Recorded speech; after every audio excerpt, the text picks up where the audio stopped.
Good morning ವಿದ್ಯಾರ್ಥಿಗಳೇ, welcome back again to explore edu channel.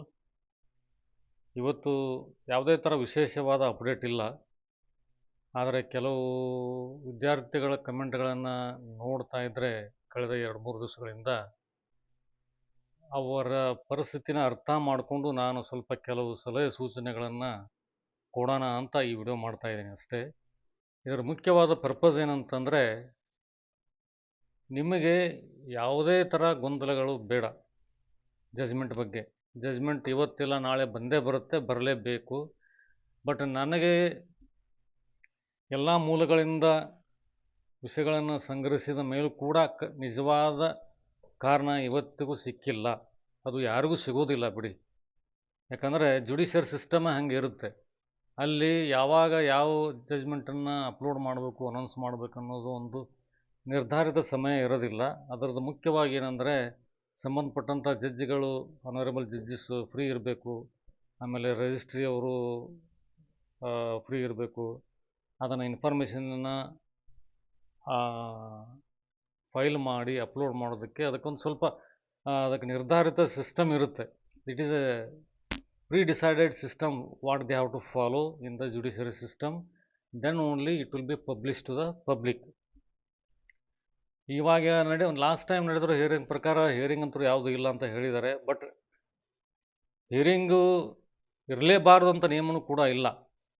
ನಾನು ನಮ್ಮ ರಿಲೇಟಿವ್ಸಲ್ಲಿ ಒಬ್ಬರು ಡಿಸ್ಟಿಕ್ ಜಡ್ಜ್ ಇದ್ದಾರೆ, ಅವ್ರಿಗೆ ಸ್ವಲ್ಪ ಕನ್ಸಲ್ಟ್ ಮಾಡಿ ನೋಡಿದೆ ನಾನು ಈ ಕೇಸಿಗೆ ಸಂಬಂಧಪಟ್ಟಂಗೆ. ಅವರು ಹೇಳುವ ಮಾಹಿತಿ ಪ್ರಕಾರ ಇದರಲ್ಲಿ ಈಗ ಸದ್ಯದ ಮಟ್ಟಿಗೆ ಯಾವುದೇ ಹಿಯರಿಂಗು ಅವಶ್ಯಕತೆ ಇಲ್ಲ ಅಂತ ಅನ್ನಿಸ್ತಾ ಇದೆ ಅಂತ ಅವರು ಕೂಡ ಹೇಳಿದರು. ಬಟ್ ಏನಾದರೂ ಜಡ್ಜ್ಮೆಂಟ್ ಪಬ್ಲಿಕ್ ಮಾಡೋಕ್ಕಿಂತ ಮುಂಚೆ ಸಂಬಂಧಪಟ್ಟಂಥ ಆನರೇಬಲ್ ಜಡ್ಜಸ್ಸಿಗೆ ಏನಾದರೂ ಕ್ಲಾರಿಫಿಕೇಷನನ್ನು ಪೆಟಿಷನರ್ ಕಡೆ ಆಗಲಿ ಅಥವಾ ರೆಸ್ಪಾಂಡೆಂಟ್ ಕಡೆ ಆಗಲಿ ಕೇಳೋವಂಥ ಪ್ರಸಂಗ ಬಂದರೆ ಒಂದು ಶಾರ್ಟಾಗಿ ಹಿಯರಿಂಗನ್ನು ಶೆಡ್ಯೂಲ್ ಮಾಡ್ಕೋಬೋದು, ಇನ್ ಕೇಸ್ ಏನಾದರೂ ಸ್ವಲ್ಪ ಮೈನರ್ ಕ್ಲಾರಿಫಿಕೇಷನ್ ಇದ್ದರೆ. Otherwise it will B uploaded on the official website. ಇಷ್ಟು ಮಾಹಿತಿ ನಿಮಗೆ ನಾನು ಕೊಡ್ತಾಯಿದ್ದೀನಿ. ಸೊ ಬಟ್ ನಾನು ಇವಾಗ ಏನು ಹೇಳ್ತಾ ಇರೋದು ಅಂತಂದರೆ, ನಿಮ್ಮ ಫ್ರಸ್ಟ್ರೇಷನ್ಸು ನನಗೆ ಅರ್ಥ ಆಗುತ್ತೆ. ಫ್ರಸ್ಟ್ರೇಷನ್ಸ್ಗಿಂತ ಮಿಗಿಲಾಗಿರೋದು patience. Patience always play a very crucial role at this point of time. ಇವಾಗ ನಿಮ್ಮಲ್ಲಿ 2 ಆಯ್ಕೆಗಳಿರಬೇಕು ಅಥವಾ 2 ಪ್ರಶ್ನೆಗಳಿಗೆ ನೀವು ಉತ್ತರ ಹುಡುಕ್ತಾ ಇರಬೇಕು. ಜಜ್ಮೆಂಟ್ ಅಂತೂ ಬರುತ್ತೆ, ದಟ್ ಈಸ್ ಸರ್ಟನ್, ಬಂದೇ ಬರುತ್ತೆ. ಬಂದ ಮೇಲೆ ಅಕಸ್ಮಾತ್ ಜಜ್ಮೆಂಟು ಪರವಾಗಿದ್ದರೆ ಏನು ಮಾಡಬೇಕು, ವಿರುದ್ಧವಾಗಿದ್ದರೆ ಏನು ಮಾಡಬೇಕು, ಈ 2 ಪ್ರಶ್ನೆಗಳಿಗೆ ನೀವು ಉತ್ತರ ಹುಡುಕಬೇಕು. ಯಾಕಂದರೆ ಜಜ್ಮೆಂಟ್ ಬಂದರೆ ಒಂದು ಕಡೆ ಒಂದು ವರ್ಗಕ್ಕೆ ಕಷ್ಟ, ಇನ್ನೊಂದು ವರ್ಗಕ್ಕೆ ಲಾಭ. ಅದೇ ಪ್ರಕಾರ ಇನ್ನೊಂದು ಸೈಡಲ್ಲಿ ಬಂದರೆ ವಯಸ್ ವರ್ಷ ಅದಲು ಬದಲು ಆಗ್ಬೋದು ಸಿಚುವೇಶನು. ಸೊ ಹೀಗಾಗಿ ಒಬ್ಬರಿಗೆ ಲಾಭ ಆದರೆ ಇನ್ನೊಬ್ಬರಿಗೆ ಲಾಸ್ ಇದ್ದೇ ಇರುತ್ತೆ. ಬಟ್ ಇವಾಗ ನೀವು ಕಷ್ಟಪಟ್ಟು ಪರೀಕ್ಷೆ ಬರೆದಿದ್ದೀರಿ, ಇಲ್ಲಿವರೆಗೂ ಬಂದಿದ್ದೀರಿ, ಸೀಟ್ ಅಲೋಕೇಟ್ ಆದವರು ಫೈನಲ್ ಲಿಸ್ಟ್ನ ವೇಟ್ ಮಾಡ್ತಾ ಇರ್ತೀರಿ, ಸೀಟ್ ಅಲೋಕೇಟ್ ಆಗದೇ ಇರೋರು ಮುಂದಿನ ಸುತ್ತಿಗೂ ಕೂಡ ಕಾಯ್ತಾ ಇರ್ತೀರಿ. ಏನಾದರೂ ಮತ್ತೆ ಮಾಪಪ್ ರೌಂಡಲ್ಲಿ ನಮಗೆ ಅವಕಾಶ ಸಿಗುತ್ತೋ ಇಲ್ವೋ ಅಂತ ಅದಕ್ಕೂ ಕೂಡ ಪ್ಲ್ಯಾನ್ ಮಾಡ್ತಾ ಇರ್ತೀರಿ. ಪೆಟಿಷನರ್ ಕಡೆ ವಿಚಾರ ಮಾಡೋದಾದರೂ ಕೂಡ ಅವರು ಅಕಸ್ಮಾತ್ ತಮ್ಮ ಪರವಾಗಿ ಏನಾದರೂ ಜಜ್ಮೆಂಟ್ ಬಂದರೆ ಅದನ್ನು ಅಪ್ಗ್ರೇಡಿಗೆ ಯೋಚನೆ ಮಾಡ್ತಾ ಇರ್ತಾರೆ. ಅಪ್ಗ್ರೇಡ್ ಆಗೋಣ, ಯಾವುದಾದ್ರು ಒಳ್ಳೆ ಕಾಲೇಜಿಗೆ ಸೀಟ್ ಸಿಗುತ್ತೆ ನೋಡೋಣ, ಆ ಥರ ಎಲ್ಲ ವಿಚಾರಗಳು ನಿಮ್ಮಲ್ಲಿ ಇರುತ್ತೆ. ಬಟ್ 2 ಅವಕಾಶ ಇರೋದು, ಒಂದು ಫೇವರ್ ಆಗಿ ಬಂದರೆ, ಇಲ್ಲ ಅಪೋಸಿಟ್ ಆಗಿ ಬಂದರೆ. What you have to do, what you have to prepared accordingly. ಸುಮಾರು ವಿದ್ಯಾರ್ಥಿಗಳು ಕಮೆಂಟ್ಗಳನ್ನ ಬರಿತಾ ನೋಡಿದರೆ ಅವರು ತುಂಬ ಡಿಪ್ರೆಷನಲ್ಲಿದ್ದಾರೆ, ಫ್ರಸ್ಟ್ರೇಷನಲ್ಲಿದ್ದಾರೆ. ಆದರೆ ಇದು ನಿಮ್ಮ ಕಂಟ್ರೋಲಿಗೆ ಮಿಗಿಲಾಗಿರೋದು. It is beyond our control. So ಅದಕ್ಕೆ ನಾನು ಇವಾಗ ಕೂಡ ಚೆಕ್ ಮಾಡಿದೆ. ಇಲ್ಲಿ ನೋಡಿ, ನೀವು ಅದೇ ಹೇಳ್ತಾ ಇದೇ ಸ್ಟೇಟ್ಮೆಂಟ್, ಇದೇ ಜಜ್ಮೆಂಟನ್ನು ಮೊನ್ನೆ ಯಾರೋ ಒಬ್ಬರು ಜಜ್ಮೆಂಟ್ ಅನೌನ್ಸ್ ಆಗಿದೆ ಅಂತ ಹೇಳಿದರು. ಇದು old judgement, the status shows disposed.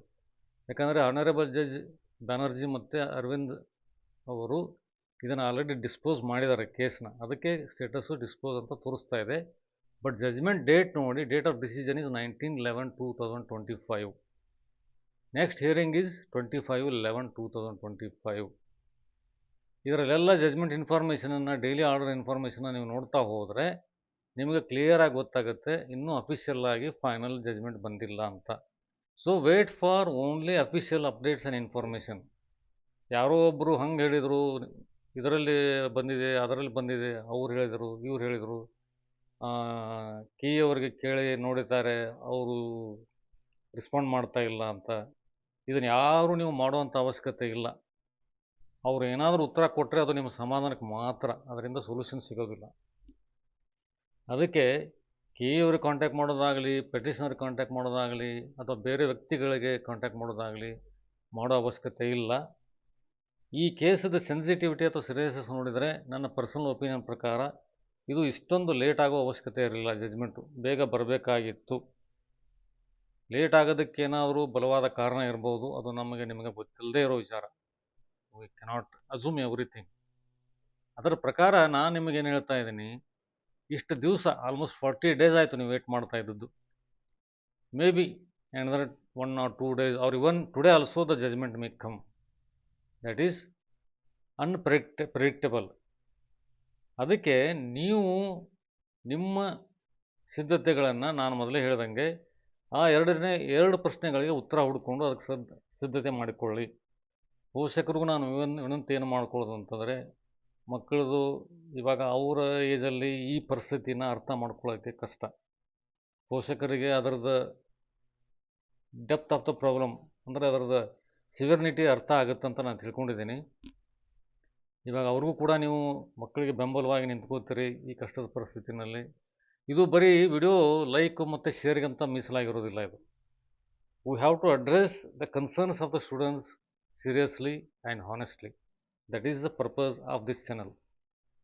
ಅದು ನಾನು ಯಾಕೆ ಈ ಮಾತನ್ನು ಹೇಳ್ತಾ ಇದ್ದೀನಿ ಅಂತಂದರೆ, ಸುಮಾರು ವಿದ್ಯಾರ್ಥಿಗಳು ತಿಳ್ಕೊಂಡಿರ್ಬೋದು, ಯಾರೋ ಬರ್ತಾರೆ, ಯಾರೋ ತೋರಿಸ್ತಾರೆ, ಏನೋ ಹೇಳ್ತಾರೆ, ನಮಗೇನೂ ಅದರಲ್ಲಿ ಕ್ಲಾರಿಟಿ ಸಿಗ್ತಾ ಇಲ್ಲ, ಏನೂ ಸಿಗ್ತಾ ಇಲ್ಲ. ಈ ವಿಷಯದ ಬಗ್ಗೆ ನಿಮಗೆ ಕ್ಲಾರಿಟಿ ಆಗಲಿ ಕನ್ಫರ್ಮೇಷನ್ ಆಗಲಿ ಯಾರೂ ಕೊಡೋಕ್ಕಾಗೋದಿಲ್ಲ. ಸೊ ಅದಕ್ಕೆ ನಾನು ಹೇಳೋದು, ಇಷ್ಟು ದಿವಸ ವೆಯ್ಟ್ ಮಾಡಿದ್ದೀರಿ, ಇವತ್ತು ನಾಳೆ ನಾಡಿದ್ದು ಇಷ್ಟೇ ಟೈಮ್ ಫ್ರೇಮಲ್ಲಿ ನಿಮಗೆ ಜಜ್ಮೆಂಟ್ ಬಂದೇ ಬರುತ್ತೆ. ಸೊ ಅದಕ್ಕಾಗಿ ಕಾಯ್ತಾ ಇರಿ. ಬಂದ ಮೇಲೆ ಪರವಾಗಿದ್ದರೆ ಒಳ್ಳೆಯದು, ವಿರುದ್ಧವಾಗಿದ್ದರೆ ಏನು ಅನ್ನೋದ್ರ ಬಗ್ಗೆ ಮಾನಸಿಕವಾಗಿ ಅಥವಾ ಬೇರೆ ರೀತಿಯಲ್ಲಿ ಸಿದ್ಧತೆಗಳನ್ನು ಮಾಡಿಕೊಳ್ಳಿ.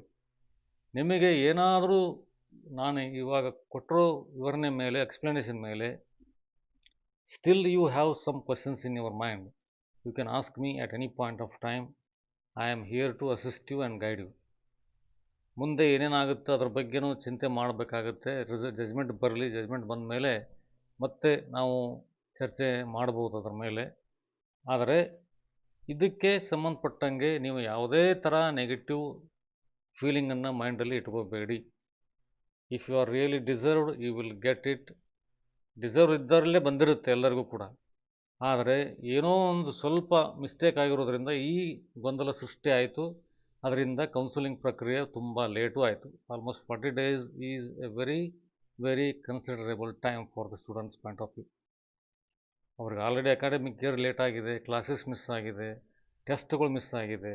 ಅಡ್ಮಿಷನ್ ಮಾಡಿಸಿದ ಮೇಲೆ ಅದನ್ನೆಲ್ಲ ಯಾವ ಥರ ಕಂಪೆನ್ಸೇಟ್ ಮಾಡ್ಕೋಬೇಕು, ಅದ್ರ ಬಗ್ಗೆ ಎಲ್ಲ ಸಿದ್ಧತೆ ಮಾಡ್ಕೊಳ್ಳಿ ನೀವು. That is the positive way of thinking. ಸಕಾರಾತ್ಮಕವಾಗಿ ಯೋಚನೆ ಮಾಡೋದೇ ಆರೋಗ್ಯಕ್ಕೆ ಒಳ್ಳೆಯದಂತೀವಲ್ಲ ನಾವು. ಸೊ ಹೀಗಾಗಿ ನಿಮಗೆ ಯಾವುದೇ ಥರ ನೆಗೆಟಿವ್ ಚಿಂತೆ ಬೇಡ, ಬರೋದು ಬಂದೇ ಬರುತ್ತೆ. ನಾನು ಏನು ಹೇಳೋದಂದರೆ, ನೀವು ನೀಟ್ ರಿಸಲ್ಟ್ಗೋಸ್ಕರ ಇಷ್ಟೊಂದು ಆತುರತೆಯಿಂದ ಕಾಯ್ಕೊಂಡಿದ್ರೋ ಇಲ್ಲೋ ಗೊತ್ತಿಲ್ಲ. ಯಾಕಂದರೆ result date was fixed. So you will be waiting for that date. But here the date of the announcement for the judgement is unknown and unpredictable. So automatically the curiosity will multiply. ಆತುರತೆ multiply ಆಗ್ತಾ ಹೋಗುತ್ತೆ. But ಆತುರತೆ ಇರಲಿ, curiosity ಇರಲಿ, but not on the negative side, negative feeling. ಅದನ್ನು ಅರ್ಥ ಮಾಡ್ಕೊಳ್ಳಿ. ಇದೇ ಥರ ನೀವು ನಿಮ್ಮ ಮನಸ್ಥಿತಿಯನ್ನು ಸಿದ್ಧತೆ ಮಾಡಿಕೊಳ್ಳಿ. ಜಜ್ಮೆಂಟು ಯಾವಾಗಾದರೂ ಬರ್ಬೋದು, ಯಾರ ಪರವಾಗಾದರೂ ಬರ್ಬೋದು. ಸೊ ಕಾಯ್ತಾ ಇರಿ. ನಿಮಗೇನಾದರೂ ಪ್ರಶ್ನೆಗಳಿದ್ದರೆ ಕೇಳ್ರಿ, ಅದಕ್ಕೆ ಅದಕ್ಕೆ ಉತ್ತರ ಹುಡ್ಕೊಳ್ಳೋ ಪ್ರಯತ್ನ ಮಾಡ್ತೀನಿ. ಎಲ್ಲರಿಗೂ ಇದೇ ಇನ್ಫಾರ್ಮೇಷನ್ನ ಶೇರ್ ಮಾಡಿ. I wish all the students keep their mindset intact and on the positive side. Stay healthy, stay calm. ಎಲ್ಲರಿಗೂ ಒಳ್ಳೆಯದಾಗಲಿ. Thank you very much.